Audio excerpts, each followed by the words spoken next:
Again, I pose a question. Is there a case for any controversy on this?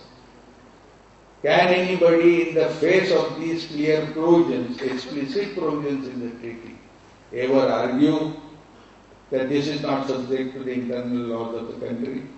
And will you ever be heard in the international court if you go and say that this was not subject to the internal laws of the country because Mr. Bush had promised us?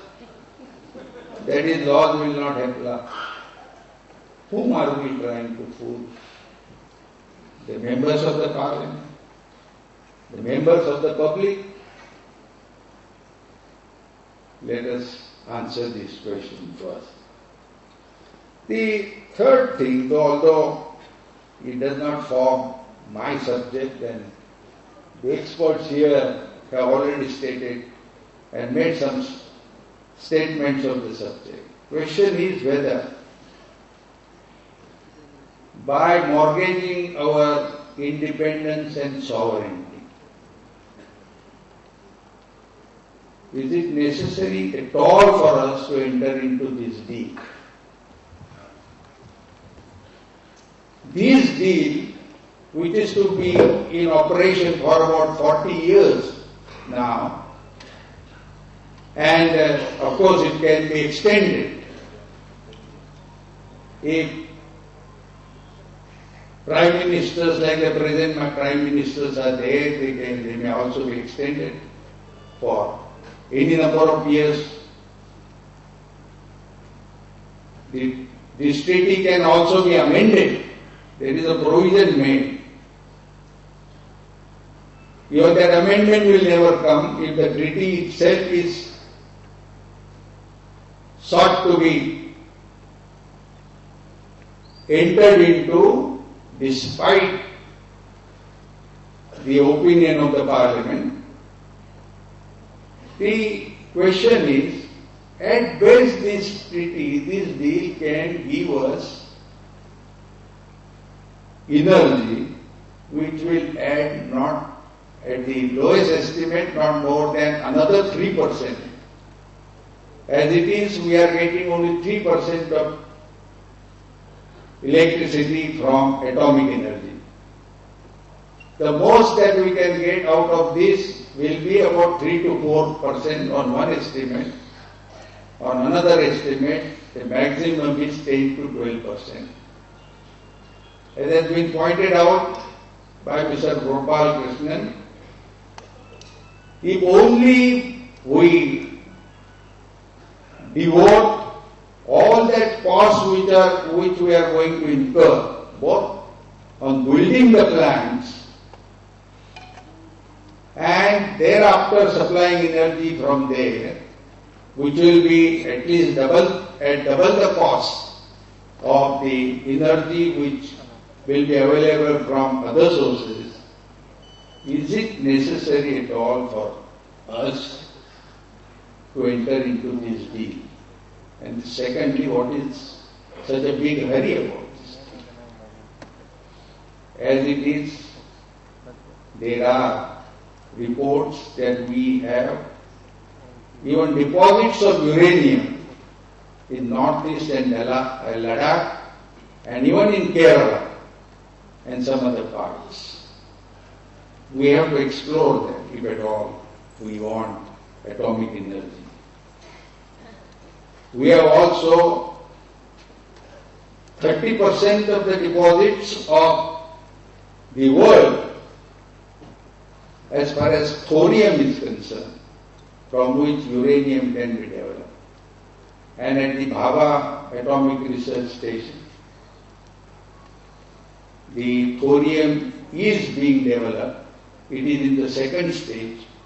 When it goes to the third stage and a final stage, we may be in no need of importing uranium from any country whatsoever. What is more, United States is not the only country which has uranium. There are countries in Africa like Niger, which are outside the group of the nuclear supply group, as they call it, and they are not bound by their rules and regulations. We can get supplies from them as well without mortgaging our sovereignty and independence. Should we not therefore go in, if at all we want to develop atomic electricity out of atomic energy for these supplies from other countries, as well as we develop our own uranium deposits, develop our own thorium deposits.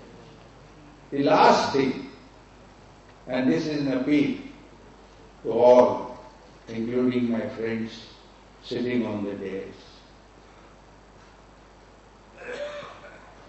Do you think that electricity from atomic energy is at all necessary? So long as we have sources of electricity which are human friendly, environmental friendly, which can be developed at less than half cost at which we are going to build the atomic plants, should we not develop all those sources of electricity instead of going in for a dangerous source like atomic energy, which will be almost like an atomic bomb with which we will be living every day? Should we risk the life of our people as well as of the humanity at large? Can we not take an initiative in making the humanity safe from this danger of atomic plants? That's the last question which I am asking. I know many of my friends will not agree. They will again accuse me, as they accuse Gandhiji, of bullock cart economy.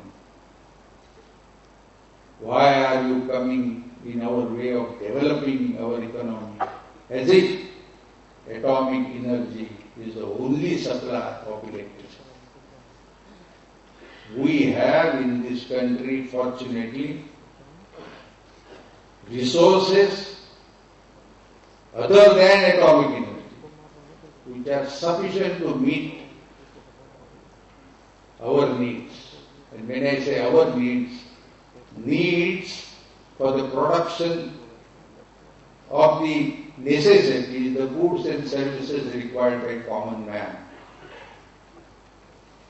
We may not have enough resources, enough electricity to produce the luxuries required by the rich.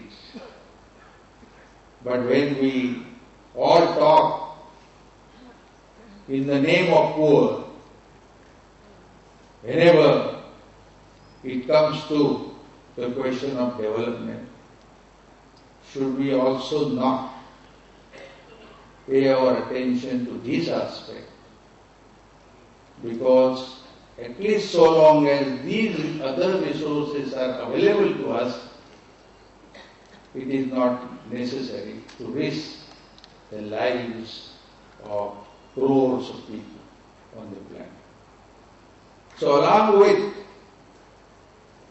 the legal aspects which I have pointed out, the remedy which I have suggested,